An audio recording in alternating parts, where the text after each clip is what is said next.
All right, I think we are live, and you have put it away. We are live. I'm so excited. Look, it's raining where I am, and so of course, when it rains, I always like to talk about security because it makes me feel warm and fuzzy. So I'm really glad you're here, Rob Winch, lead of Spring Security, and you must finally have some free time. That's what I'm assuming. You just got Spring Security 7 out the door. How you feeling? Oh man, Spring Security team is feeling great. So proud of what the team has delivered for 7.0. 7.0 is huge, huge. Yeah, yeah, It actually is probably.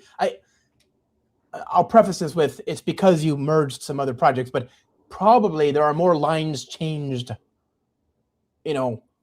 per engineer in this release in Spring Security 7 than any other project, right?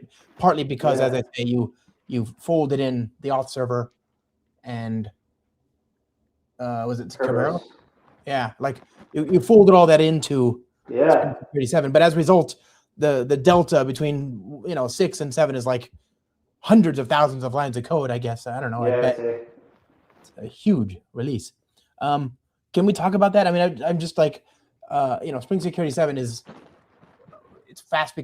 Spring Security is fast becoming one of my all-time favorite projects because it's one of those things where if we deliver it to somebody and they know why they need it, then they'll be, there's no like, what I'm saying? Like it's one of those things where it's obviously valuable. It adds value to the yeah, lives of using it. So, can we talk about some of the big things that have just landed in yeah, 7? yeah, for sure. Yeah. Well, first of all, you mentioned Kerberos. Can we talk about that for a minute? Because I don't really know what. I mean, is that SAML? What is this? Like, Well, I mean, Samuel, you got, whoa, I'm easily tricked into talking about something else. Kerberos is, it's a protocol used for single sign-on, essentially. And right? it's been around since the dawn of security. Um, Okay. and there's a lot of people that still use Kerberos. It makes it easy for you to, for example, log into a native computer and then send your, or I shouldn't say send your credentials, but uh, authenticate your native computer over through a browser to like a web application in a secure fashion. Wait, so like I can do like Windows login and then have once I'm logged into the domain, I can propagate. I can present a credential to a web app. Yes. Yes. Oh, that's cool. That's kind of like the. So we kind of have that with passkeys. At least for Apple, right? I can set up a passkey. It gets stored in iCloud. And now I can log into my Mac.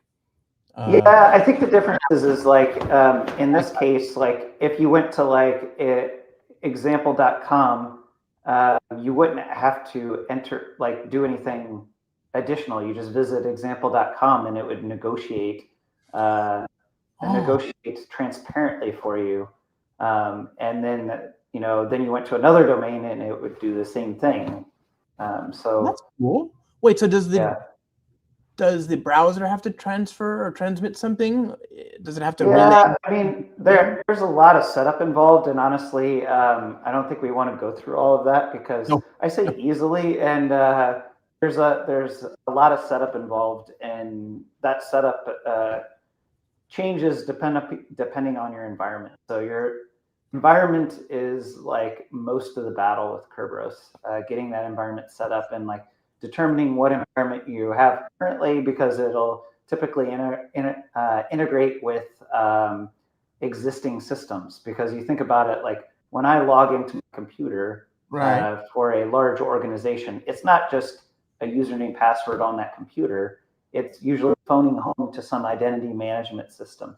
And what that identity management system will vary by org to org, and how that's integrated with like HR and all that stuff will Right. vary from org to org. And all of those variations cause lots of fun in setting up Kerberos.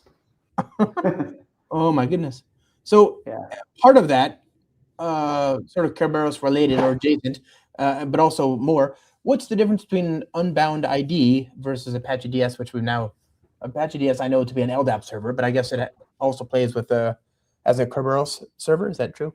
Yeah, so I mean, the big difference between Unbound ID and Apache DS is Apache DS just hasn't had a GA release in some time, and so we've we started with Apache DS a long time ago. It was like the first one that we provided support for. Yeah. And continued to maintain that. But it's basically been removed in 7 because of the fact that the last set of releases have been milestones, and we haven't seen a GA release in a long time. And we try to support things for the community, for backward compatibility, and for upgrades. Right. But when we do 7, a major release like this, we try to steer the community in the right direction. So we had it deprecated for some time, and we don't think it's good for users to continue down that path because it's just not getting the updates that we expect. So. Right. So so is Unbound ID just an LDAP server, or is it also a Kerberos ticket granting? Yeah, I mean, you say just an LDAP server. A lot of times LDAP integrates with Kerberos, and so so that's when I talked about the wizardry behind identity management, LDAP was the first NoSQL store out there, right? And so people used it for identity management, and Kerberos integrates with a lot of LDAP servers. Well, that's what I'm saying. Apache DS also was a ticket granting service. Yes. Is Unbound ID also? Does it have that duality as well? Yes. Oh, cool. We have Spring LDAP, or at least I guess we used to. I don't know. Do we still have? We still have Spring LDAP. Yeah. Yeah. And so is that? Are you using is the support now from Spring LDAP? Is that what we're talking about here in Spring Security 7? We're using LDAP as a directory server from which to obtain a user, like a identity, kind of like we talked to Active Directory or something? Yeah. So Spring LDAP is kind of like the Spring Data, the first version of Spring Data for LDAP. But there actually is a Spring Data LDAP that has like the ability to do like a repository style and map to LDAP instances. So there is a Spring Data LDAP as well. Right. Nice. Yeah. But when we talk about the support in Spring Security, that's we're using LDAP as a directory server, I guess. Is that the idea? Yes. Okay. It's basically our data store for the users in that case, as opposed to a username and password in like a SQL database or something like that. Correct. Okay. Yep. Okay. But also separate from that, you can also use Unbound ID with the Kerberos stuff that we also have in Spring Security 7. Correct. Okay, there's a lot. That's a lot. Small brain, big release. Okay, so cool. The big. So you merged all that code. The Kerberos code used to be Spring Security Kerberos. Now it's in Spring Security 7. It's just been folded right in there. Right. Which means that we get a new. I mean, from the user-facing surface area of the API, it'll just be a new method off of the HTTP security spec. Fluid DSL, is that when I configure my application? So the Kerberos stuff does not have like tight integration yet, but you can expect that coming down the way. But the authorization server does have a discoverable DSL now within Spring Security proper. So that's that's pretty exciting stuff. Well, let's talk about that one too, because that's what I've been like. I've been waiting for that one. Authorization server, formerly the Spring Authorization server, which is a full freaking OAuth IDP, right? Like, it's now part of Spring Security 7, right? That's another huge project. Yeah. Why? What? How? What? I mean, just. Well, if you think about it, and like at one point, Spring Authorization server was a daunting task that needed to be done. And Joe Granja, one of our heroic team members took that task on. And, you know, at that time it was, you know, huge, and there was a lot to be done. And so it needed kind of its own life cycle, so that it could, you know, so it could mature in its own, you know, time frames. And you know, it's been some time now that it's existed as another project, and it's matured. And so at this point, it doesn't really make sense to have that be a separate project anymore. Right. It's folded into Spring Security proper for that reason. Oh, I love it. Love it. Yeah. This project is, you know, it's, I live in Silicon Valley, as you know, and you talk to a lot of, I talk to a lot of people in the region. I am hearing the weirdest sound. Oh, is it my shirt? Maybe. I don't know what I'm hearing. Do you not hear that? Is your I have noise canceling headphones in, so maybe. Is your dog ruffling against your cord or something? Nope. Oh well, whatever. I'm hearing like a ruffling sound, like somebody's shirt or something. Nope. Is that me? How could it be me? I'm just sitting here. It's the same as always. Whatever. Okay. Oh, here, I got a test for you. Try it now. No sound. Is it back? Well, no, but it wasn't there when you muted yourself, so. I'll try muting myself between talking. No need. I just whatever, ambient sounds. Anyway, the project. I talked to a lot of people in Silicon Valley. They're builders, right? They're like people who want to go build something and get an app on the market as quick as possible.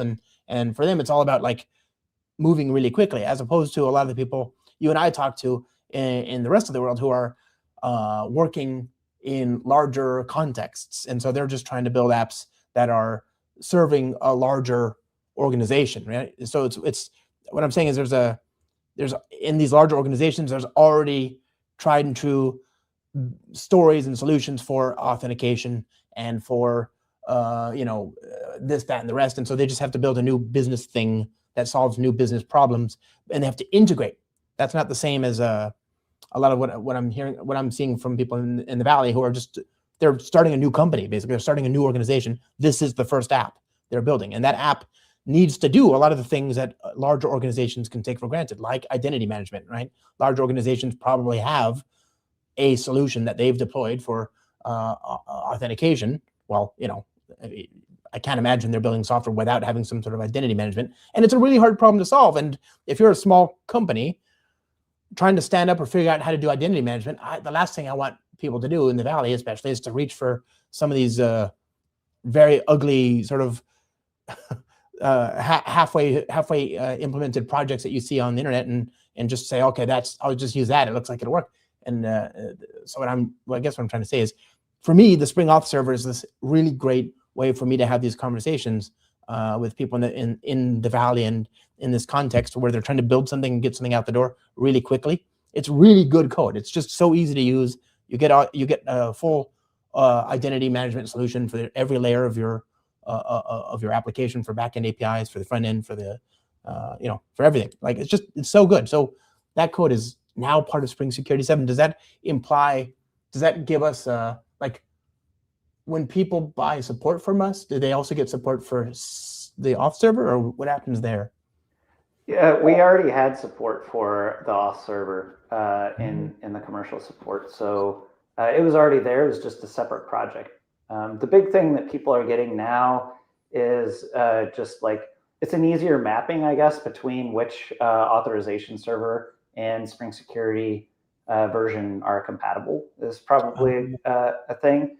And then the other thing too is, like, if I were a user, I would view this as an advantage, but I guess kind of depends on the person. But like, Spring Security has been around for a really long time, right? So if a project gets merged into Spring Security, it's like, oh, okay, they're pretty confident in this. This is ready, right? Right. So hopefully it kind of sends that messaging. And it was ready before, don't get me wrong. It's more about, like, right now, it felt like a good time because it's a major release. And it had matured enough to not need its own release cycle. It didn't need to like have that flexibility. So that's really the big driver is, there's no longer this need to have that that flexibility because it's such a mature library now. Right, and this completes the circle, right? We used to have a separate Spring Security OAuth project, which in turn had an auth server, OAuth client support, and OAuth resource server support, but not full OIDC support. And the auth server stuff is very old, and and we embarked on a mission from 2017 from Spring Security 5, now to 7, and now all of it is part of Spring Security. We have all three pieces of the Trinity are there, and it's all modern and nice and shiny.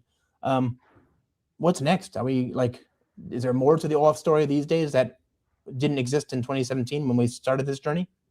Yeah, I mean, I think there really is. I mean, some of it is too, another bit that we've worked on that might not be as noticeable is really some of the integrations with things like, the web client was the first one. And, people a lot of times are like, why didn't you integrate with REST template? REST template is a fine tool for what it is, but it wasn't designed from the ground up to do something as complicated as access token management for you. And I say that because it's like you need like a flexible interceptor hierarchy to say, hey, I'm requesting this resource. Oh, this resource needs an access token. I will automatically inject it. I can try to get it from this data store or from the current user context. Oh, it's not there, or oh, it's expired. I need to do a negotiation and like all that stuff. And then like after that's all done, like do the replay the request that was originally done. Like, I mean, that sort of stuff is like, to me is like amazing because we also have the ability, and it does this by default, is like if the token is about to expire and we have a refresh token, we'll actually refresh it a little proactively. Yeah. Not every time, because you don't want to do that, but like there's clock skew, right? Clock skew is a thing. And so you can set like hey, go ahead and proactively refresh this because it's getting pretty close to expiring. Right. And as far as you're concerned, you're just calling the service, right? Right. But what's happening behind the scenes is, everyone likes to call it the OAuth dance. The OAuth dance is just happening transparently for you behind the scenes. Which I love. So that's honestly, like, to me, one of the coolest things about it. But I think there's like some room for like improving like the mappings of the tokens and the services. So like right now, it's kind of like we use like these registration IDs, and the scopes that are included are kind of bound to the registration IDs. I think it'd be cool if we had like more flexibility in saying, hey, I want to do this registration ID and I need this subset of scopes, right? And then Spring Security can like basically be configured to either like get you a new access token, or there's different protocols within OAuth to like get a more minimal access token from a bigger access token, and like basically kind of transparently handle more nuanced things like which scopes do I want for this request, and trying to minimize that.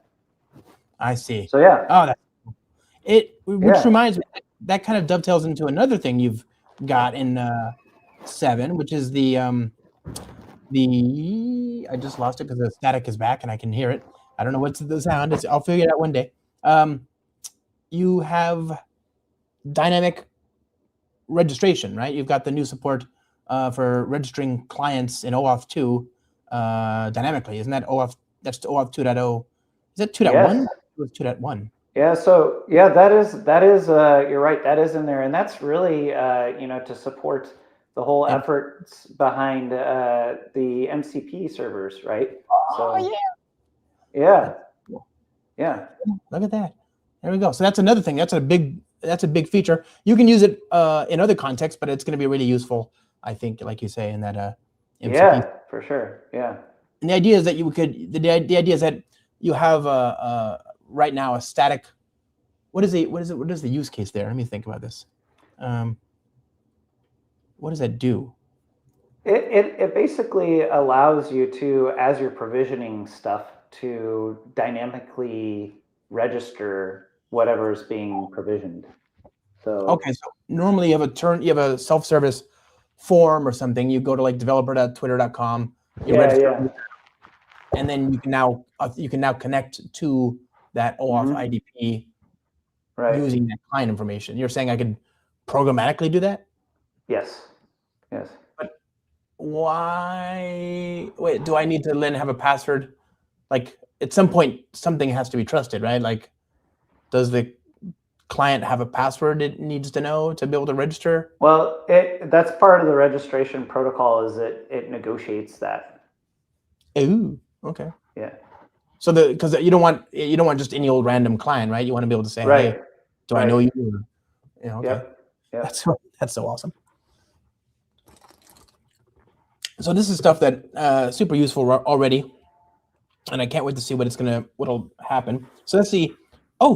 Oh, speaking of that, I'm looking at the release notes, by the way, and like I'm discovering new things. Christmas, by the way, is 21 days from now, but I feel like I'm getting my toys now.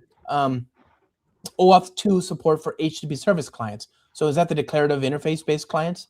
Yes, it is. So cool. It is. I didn't even see that.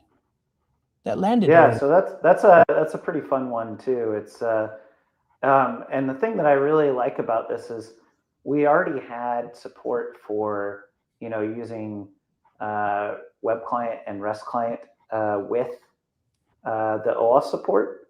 Right. And what's cool about this is all this support needed to do was add it, like we created an annotation that indicated which registration ID, GitHub, Google, whatever it was, needs to be added to that particular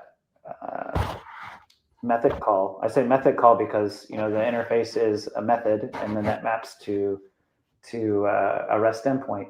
But we added an annotation to that, and then Spring Framework added a hook that basically allows Spring Security to see the method that's being invoked, and we just grab that annotation off there, and then we're able to set the request attribute on the web client or the REST client that is GitHub or Google, and then all the REST client and web client stuff that we've already been using just works, because all it's looking for is that request attribute. And you used to just programmatically declare it directly with REST client or web client. Now there's just an interceptor on the interface-based stuff that looks at that ID and the annotation and invokes that for you. So this is, but everything else is the same. The idea is that you're gonna automate. This is the client registration ID processor, yeah, and it's going to take the current authenticated user in the session, get the JOT token, add it to the header of the outbound request, and then send it down, presumably to some sort of resource server somewhere. Well, indirectly, that's what it's doing. But more specifically, that client registration ID processor, all it does is look for that annotation, client registration ID. Yeah. And it sets it as a request attribute on the REST client or web client's request. And then the REST client and web client have their own interceptors that do that other stuff. Oh, I didn't. Because that stuff already existed. It was already doing, REST client and web client already supported it. So in order to add the interface-based support, we really just needed that hook that says, here's the method and here's access to the request builder. And then we set that attribute, and then everything else happens exactly as it is. You're staging it, really. You're not doing the thing. You're just staging it so that it's ready for the next thing down the line. Oh, that is so cool. So if you look at the HTTP service clients, at the very bottom it says the documentation on there. At the very bottom it says client registration ID processor. Yeah. So it says what it does. It says automatically invokes client registration ID for each of the client registration ID annotations, and it adds that ID to the attributes, and then the ID is processed by OAuth 2 client HTTP request interceptor for the REST client integration, and Right. servlet OAuth 2 authorized client exchange filter function. That's a mouthful for Yeah. servlets, or there's an equivalent one for web client. Right. So, oh, that's so cool. Okay. I mean, that's that again. It's not real unless it's secure. So I'm a big fan of that. Gee. Okay, so I didn't even know that. I mean, I can do more demos now. That's pretty slick. Yeah, and I like to actually, whenever I talk about it, I like to start by demoing it kind of the hard way. So we start off with like, here's a REST client. I'm manually injecting the access token, but how do I get this access token? Oh, Right. I can use the Registered registered client the annotation. registered annotation in Spring MVC to resolve that, and it does that dance for me. And then like, but now I want to use it in a service layer. How do I do that? Oh, I can actually just specify the registration ID in that service, and it will resolve all that stuff for me. Oh, but I'd rather have an interface now, and then like now I can create the interface-based proxy style, and then I add that additional bit, and then like everything else goes together. And by showing each of those steps, they can know like, hey, that was already working. All I'm doing is building on that. You know? All I'm doing is building on it. So yeah, it's kind of a fun little demo.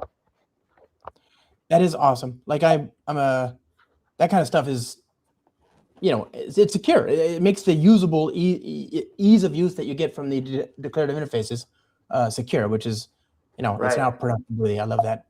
And then there's so much other stuff, but we're kind of, I know you have a hard out in like a few minutes. Yeah. What's the password for J stuff? What is that? Oh yeah, that's kind of a cool feature that got into Spring Security 7. And so Password for J is this library that handles quite a few different hashing algorithms with that you're probably familiar with, like Argon 2, Right. the best algorithm out there for password hashing, bcrypt, scrypt, pbkef2. And they also have balloon hashing, which is the only algorithm that we didn't really support out of the box already. So it has all these, it supports all of those things. And it's kind of nice because it's like a library that's like very dedicated to password hashing.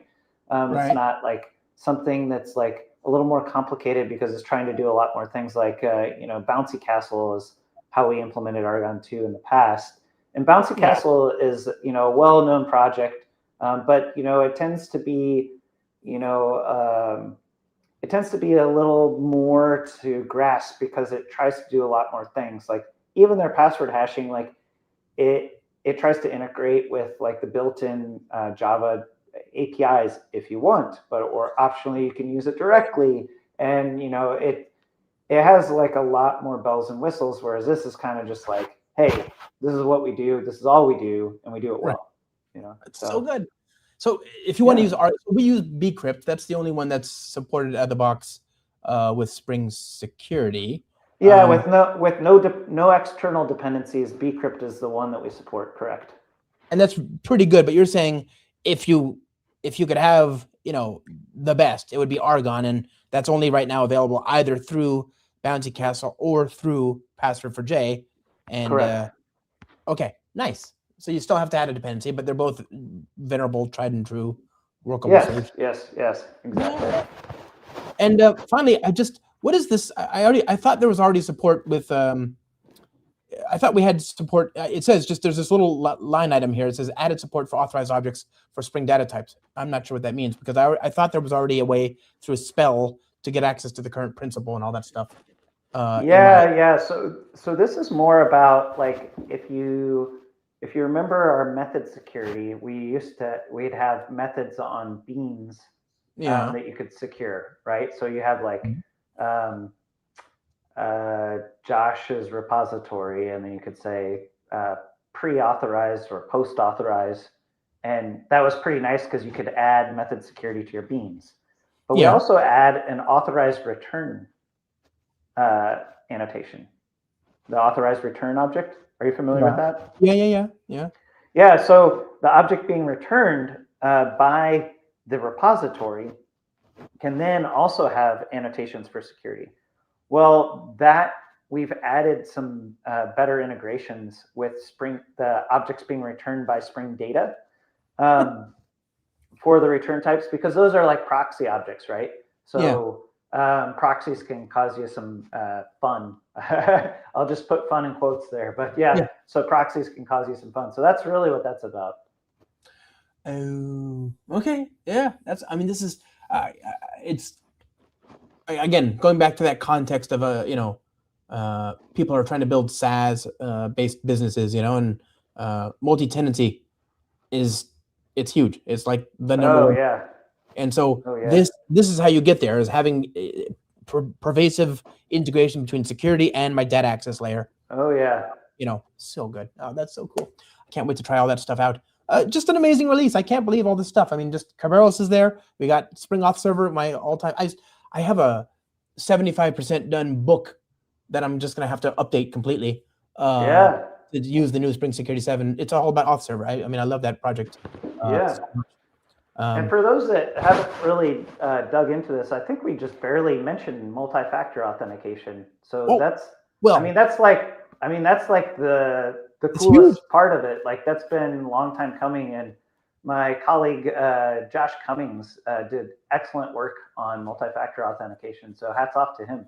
Yeah, and to be you're right. We didn't mention it. You have an episode on that, right? A whole episode. In fact, you and I talked about it after he and I talked about it. So no, I think that's important to just mention for anyone that's hearing, the broad mention of Spring Security 7. Hey, that's huge, but there are dedicated, resources out there for that. So go check that out. And it is very satisfying too, because it's. You talked about it in terms of sending a signal, right? I have a signal that this is the person, this is who the person say they are, right? Says they are, and you want more and more confidence of that, especially for more sensitive or secure areas of the system, and so you get that with this. But there's also the possibility now of having weaker signals, and I think you brought up the idea of did they log in from the same IP, for example? Is that integrated, or was that like a hypothetical we brought up? That's a hypothetical, but we do have things like what's the recency of the authentication, for example. So an example, making that a little more concrete is it's built in now to be able to say, I want to have had the user authenticate with a password within the last, X amount of time. So maybe last 10 minutes, they need to have provided a password for specific endpoints. And I say specific, it could be the entire application if you want it, but typically it's going to be for something like user settings or something a little more sensitive. Okay, so is that already is that in code, or is that just a hypothetical? Oh yeah, that's already there in code. So the idea is, so basically, I think you said it. You explained it really well, which is, I'm quoting you to you, which is a little awkward, but basically, when we only had one authentication factor, it made no sense to entertain weak factors like recency, because that didn't tell us whether the user was who they say they are, at least not conclusively.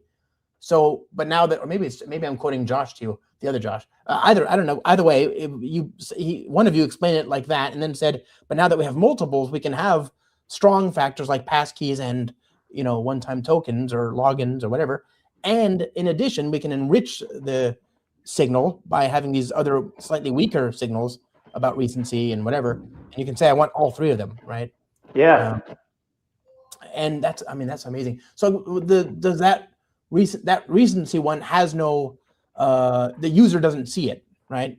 There's no redirect. There's no page that shows up. It's just a thing that gets handled, processed. It's a computation that we do by. It's basically what you need to do is when you're setting up your authorization rules, you need to say, I want this to happen recently. And if it hasn't happened recently, then Spring Security will prompt the user for that type of credential.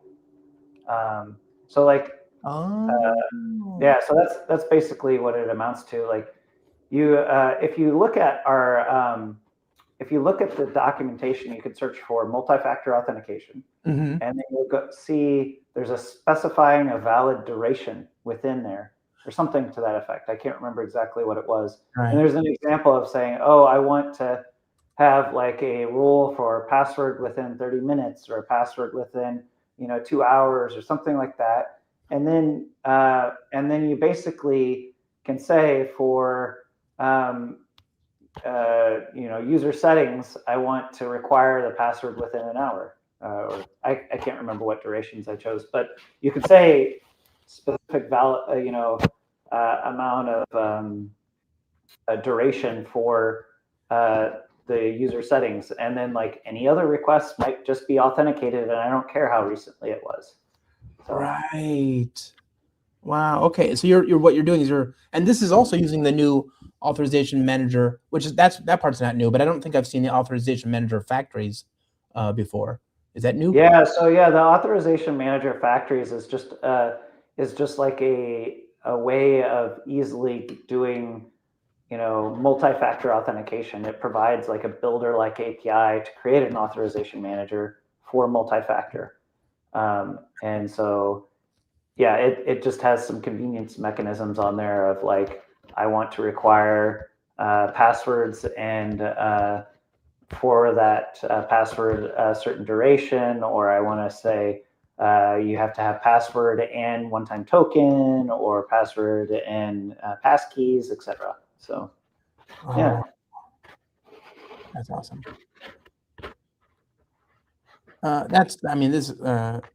This is such a release.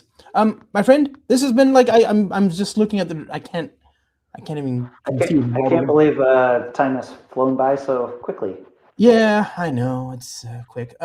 Thank you for your time. I know that I've kept you. I'm sorry for that, but thank you for this amazing release. It's just amazing. Thanks for the support for testing and all that stuff as well, Simon. Our friend Simon Verhoeven. Forgive me if I butchered your name. Registers that compliment as well. And thank you, and thanks everybody else for listening and hanging out, and have a good one. All right, bye. Yeah.